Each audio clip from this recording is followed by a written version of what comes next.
qui a aidé la Corée du Nord? C'est l'Union soviétique puis la Russie d'aujourd'hui et la Chine. Sans ces aides-là, le pays n'existerait pas tel qu'il est aujourd'hui. Je suis de ceux qui ne croient pas aux sanctions internationales. Ces sanctions internationales, elles sont symboliques. Elles visent en tout cas à isoler un certain nombre de personnes, alors ensuite peut-être passer devant la CPI, mais ça ne marche jamais. Au contraire, moi je pense même qu'elles ont un effet pervers. Vous savez, l'enfer est pavé de bonnes intentions. C'est que souvent vous avez un rétrécissement économique et vous avez une prégnance notamment du pouvoir politique parce qu'il tient l'économie. Souvenez-vous de Saddam Hussein.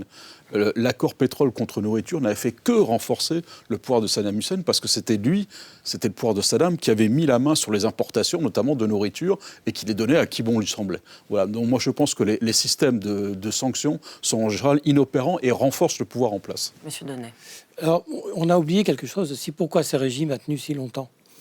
Il y a eu des famines récurrentes extraordinairement terribles pour la population.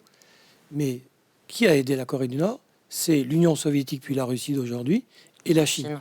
Sans ces aides-là, le pays n'existerait pas tel qu'il est aujourd'hui, assurément. Donc, si vous voulez, le système nord-coréen est pratique aussi, d'ailleurs, pour des raisons politiques.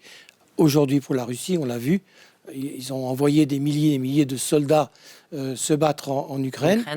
Donc, chacun y trouve un avantage. Pour la Chine, c'est aussi, bien sûr, un contre-pouvoir face au Japon, face à la Corée du Sud, qui, peu ou prou, est utilisé quand il le faut.